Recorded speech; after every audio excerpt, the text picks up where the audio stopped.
My name is Caroline Johnson. I'm Data and Insights Director at Serendipity 2, and co-presenting very kindly with me today is one of our clients, Simon Miles, who is Head of Intelligence and Planning at Coca-Cola Enterprises. We're here to talk about spatial analysis software and how it can help your business, and we're going to bring this to life via a real-world case study, something we've worked on alongside Coca-Cola, launching their vitamin water products in Great Britain. Now we're going to launch straight into the presentation today, so we'll hopefully have time to answer some of your questions towards the end. Okay, good afternoon everybody. For those of you that don't know what Glasso vitamin water, I'll just spend a couple of minutes explaining what that is. Hopefully you've had an opportunity to try some of the products as you were coming in. And if you haven't, don't worry, we've got plenty more on stand B20, so do stop by and talk to the guys at Serendipity 2 as well to try the product. As you can see, there's a number of different colours and variants of the product that we have here. And as you can read here, essentially it's a low-calorie functional water that's packed full of nutrients and vitamins. It's really for the number of variants is so that, you know, depending on what your kind of need is at the time, during your day or during your working week, then there's always one for you. So, thanks, Karen. The way we market this, I thought it was just worth sort of spending a couple of minutes on it, was just to say, you know, as you can see, it's pretty sort of colourful and lively and vibrant. And although we use some of the sort of traditional methods to market the product in terms of, you know, outdoor sites, we're doing so in a particularly targeted way. So, you know, it's really important that although some of the methods we're using are quite traditional, where we're doing it is really key.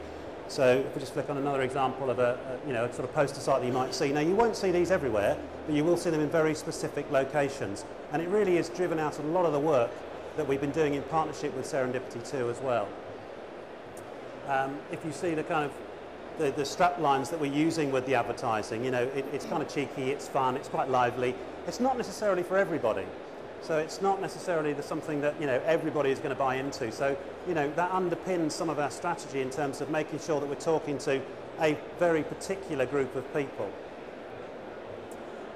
And so kind of the scenario, I guess, going in when we were thinking about launching this was to say, well, this doesn't feel like the kind of product that you kind of go and get listed in Tesco and Asda straight away, that gets kind of everywhere. This is something that's got to be more selective than that.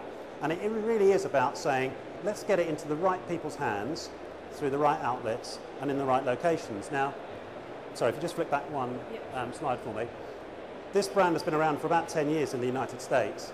And, you know, we've had some success kind of getting it into the right people's hands. This is the kind of thing that doesn't come along very often. And, you know, to put it mildly, our PR people were quite excited when we managed to get this picture. But, you know, there is some experience in terms of delivering that kind of strategy elsewhere in the world. Thanks, Caroline.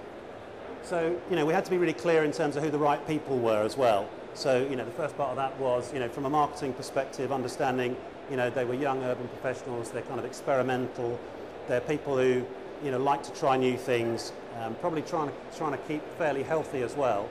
And it's really important that we were able to kind of target those in the best way we could. So we had a clear understanding of who we were going for, which was kind of, you know, step one, I guess.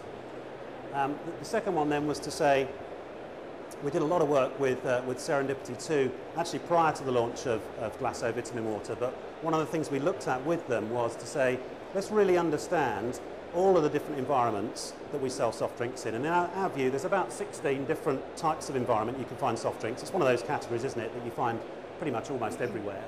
But it broke into kind of three broad groups, really. One was kind of future consumption type outlets, so where you're buying a product, taking it home for consumption later. Or there's immediate consumption where it's on the go, so it's as you go, so things like fuel, you know, or corner shop, you buy your product, you consume it as you go about your business. And then other types of outlets, such as a pub or a cafe or something, where you're consuming it on the premises. And when you relate that back to shoppers and shopper behaviours and what they're looking for, that's different depending on what that kind of mission is and what that outlet is like. So it was really important that we understood the shopper missions people were on when they were in that type of outlet. So if you understand the people that you're after and where they're likely to shop, the next bit of the jigsaw that we worked on with the guys was what were the right locations. And this is really where the guys really stepped up and gave us some unbelievable kind of abilities and tools in this area. We have a concept at Coke called boost zones, and simply put, that is about a piece of geography that probably has, you know, quite a high resident population. It's probably in an urban area. It also has a lot of businesses in it, And it's the kind of place that's got quite a lot of buzz going on, whether that's day or night. So from a day perspective, there's lots of cafes, supermarkets, that kind of stuff, lots of people, lots of traffic. But in the evening, it's not a sort of place that goes dead, so it comes to life with pubs and restaurants and that kind of stuff. And we knew that, if you took a geographical view, that if we could ally that with some of the other information and data we had around the right people, that would be a really powerful tool for us to unlock the kind of future for the brand that we wanted. The other overlay we had was we wanted to be really sure that we were keeping the distribution up and the supply into the trade. So it was the other sort of overlay we put on it was, well, where are our distribution depots, and let's see how that would link through as well. So it was kind of completely joined up process in that sense. So, if I just kind of sum up that bit for you, the aim, obviously, first point of call was, let's have a successful launch, but really importantly was to say, if we've got all these pieces of data and this kind of analysis ability, we want a tool that isn't just in the hands of a data specialist. It's something that we can build that even people like me could use. So I'm not a data specialist, I'm a marketeer, and I need to be able to kind of do that so that I've got real quick turnaround on queries or information or whatever to help enable our team to deliver what we need to deliver. Okay, so thanks, Simon. Simon sort of run you through the product and the aim of the project. I'm going to run you through what we actually did to provide a solution. Now, the solution that at Serendipity 2 we provided was making use of our Segments tool. And Segments is a spatial analysis tool which is designed especially for marketers. Now, Segments allows you to undertake various data selections and create geographical maps and reports based on your company's spatial data. And what I mean by spatial data is anything that has a geography, which might be your consumers' locations, their home locations, or it might be, if your customers are businesses, it might be their locations. It could be the locations of your outlets, your competitor outlets, your distribution points, etc. All of those things have a geography. Now, one of the things that's very nice about this tool, Segments, is that it incorporates the standard data that covers 3 different dimensions: consumers, workplaces, and retailers.